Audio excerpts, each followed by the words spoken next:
Bonjour, je suis serviteur de Dieu et disciple de Jésus-Christ, Alan Rich. Je suis en Israël, à Jérusalem, depuis la vieille Jérusalem, et j'aimerais vous parler aujourd'hui sur le thème de Noël. Un chrétien doit-il, peut-il fêter Noël? Qu'est-ce que Noël? Cet enseignement fait partie des enseignements sur le thème des racines juives du christianisme et sur Israël. Donc si cela vous intéresse et pour voir cet enseignement dans son contexte, veuillez venir sur centre-partage.com à la page Israël. Bienvenue pour ceux qui me rejoignent sur radiojésuschrist.com et sur tvjésuschrist.com. Alors concernant Noël, je ne vais pas donner d'études approfondies du thème sur les dates de l'introduction exacte, vous pouvez trouver des centaines de vidéos en français qui donnent exactement les dates exactes du commencement de quoi. D'accord? Donc je ne veux pas rajouter une vidéo supplémentaire pour cela. Nous savons une chose déjà au niveau des faits historiques, c'est que Jésus-Christ n'est pas né en décembre. D'accord? Et ça c'est un fait par rapport au fait que les bergers étaient à l'extérieur avec les troupeaux et que cela est impossible entre octobre et mars, puisque c'est le début de la saison des pluies après les fêtes du tabernacle. La fête de Noël était une fête déjà célébrée le 25 décembre par les populations païennes et barbares en tant que solstice de l'hiver. Et donc j'essaie d'aller dans les endroits où il y a le moins de monde possible pour pas qu'il y ait d'interférence, pour que vous entendiez bien ce que j'ai à dire.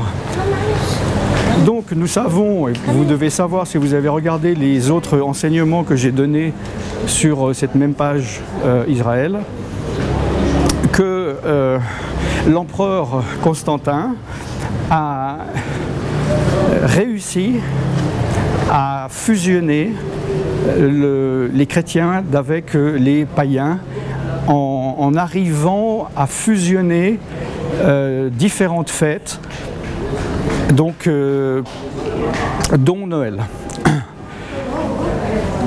Maintenant, il y a plusieurs aspects par rapport à Noël, parce que moi je parle surtout au niveau spirituel, mais il faut quand même donner des faits historiques ou géographiques pour étayer ce que l'on dit. Déjà, ce qu'il faut que vous compreniez, c'est que dans la culture juive, on ne fête pas les anniversaires de naissance. Nous voyons dans la Bible que deux exemples, et ce sont des exemples de païens, puisque nous voyons dans l'Ancien Testament l'exemple uniquement de l'anniversaire de naissance de Pharaon en Égypte, et dans le Nouveau Testament, l'anniversaire d'Hérode. Voilà, donc cela est une coutume païenne que de célébrer les anniversaires de naissance.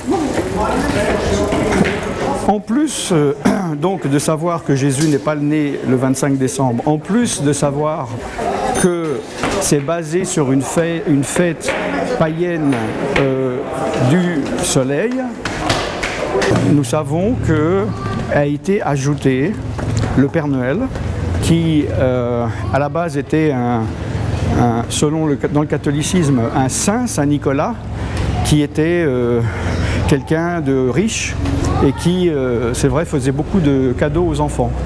Et ce prêtre a été donc utilisé pour, en tant que symbole des cadeaux donnés aux enfants.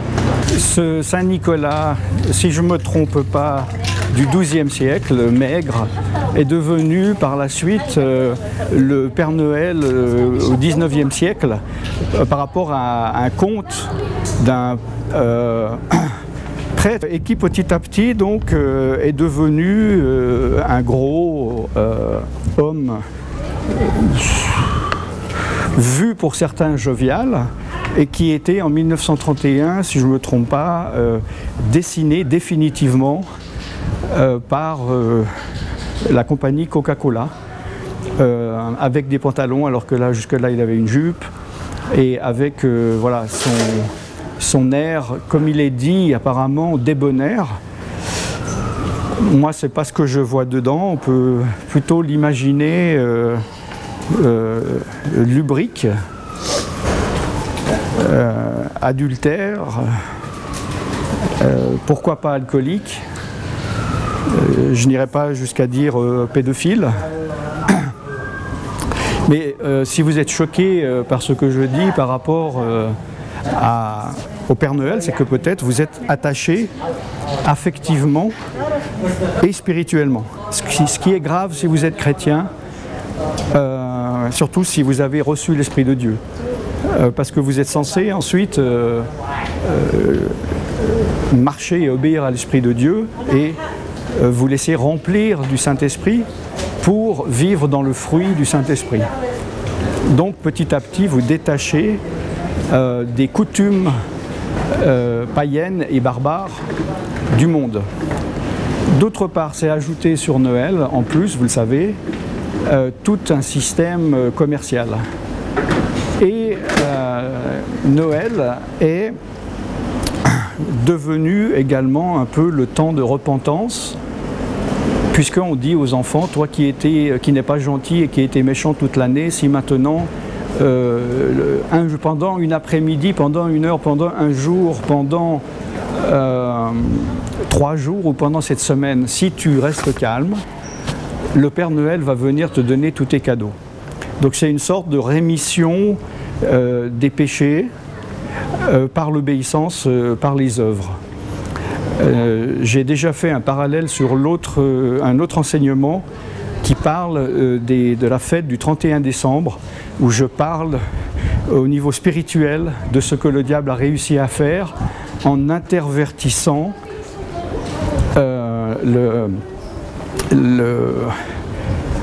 la repentance ou la soi-disant, le simulacre de repentance après le début de l'année plutôt que avant le début de l'année au lieu de après, comme il est stipulé dans les fêtes de l'Éternel avec évidemment l'année lunaire de Dieu en septembre-octobre plutôt que l'année lunaire gréco-romano-païen barbare. Donc vous pouvez voir la vidéo sur centre-partage.com à la page Israël. Il faut comprendre que cette fête donc est remplie de notions et de valeurs païennes. Et vous devriez justement vous demander, c'est la question d'ailleurs, c'est le titre de la vidéo, doit-on fêter Noël en tant que chrétien? Je ne vais pas vous donner la réponse, mais je vous donne des éléments, je vous pose des questions, et à vous de réfléchir. Est-ce quelque chose de spirituel? Il y a toute la configuration autour de Noël, des cadeaux, de la bûche de Noël, des arbres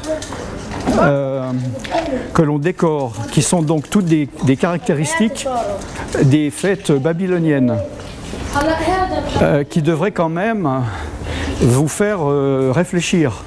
Maintenant, si vous dites oui, mais moi, ça m'est égal, c'est social, c'est familial, tout le monde le fête, si je ne vais pas le fêter, qu'est-ce qu'on va penser de moi?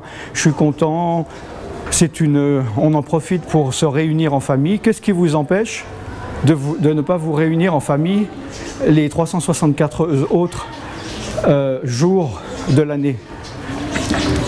La Bible dit une chose très importante. Pour vous qui vous dites chrétiens, vous êtes censés être séparés du monde, séparés des nations.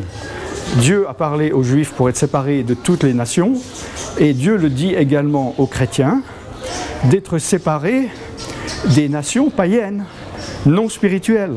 Pourquoi fêteriez-vous des fêtes complètement païennes, et en plus, surtout si en plus vous ne fêtez même pas les fêtes de l'Éternel?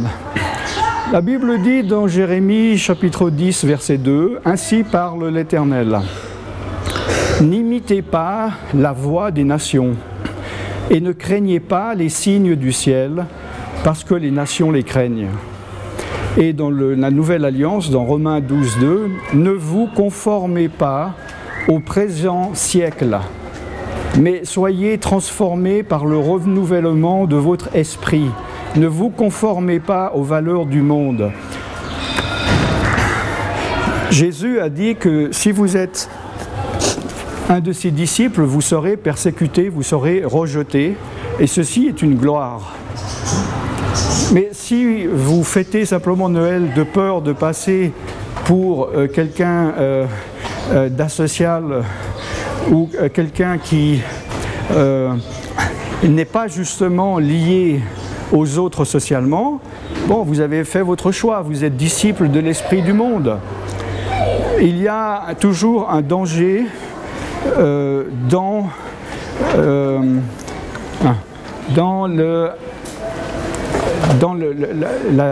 la non-obéissance. Appeler une désobéissance une non-obéissance, ou une résistance, ne pas l'appeler une désobéissance. Vous savez que Dieu dit que la désobéissance et la résistance aux yeux de l'Éternel, c'est comme l'idolâtrie et la sorcellerie. Soit vous obéissez à Dieu, à l'Esprit de Dieu, soit vous lui désobéissez. Il n'y a pas de petite mesure. Vous ne pouvez pas dire oui mais, non mais. Soit c'est oui, ou si vous dites oui mais, vous tombez dans le non. Soit c'est non, et si vous dites non mais, vous tombez dans le oui. C'est selon Dieu, et c'est Dieu le maître de l'univers, et vous êtes jugés, déjà ici-bas évidemment, par Dieu, et non pas par vous-même. Et vous serez jugés ensuite par Dieu au jour du jugement, et non par rapport aux lois de l'Éternel, et non pas par rapport à vos propres lois. Voilà ce que je voulais vous dire. Je mets cette vidéo dans la période de Noël, mais vous, évidemment, il se peut que vous l'entendiez au cours de l'année suivante, n'importe quel moment. Réfléchissez, priez, mettez-vous devant Dieu par rapport à ça, à tout ce que je viens de dire. Je suis serviteur de Dieu et disciple de Jésus-Christ, Alan Rich, et je vous bénis. Malgré les cloches, oui, je vous assure que je suis bien à Jérusalem, mais là dans le quartier arabe chrétien, et je vous dis shalom et à bientôt.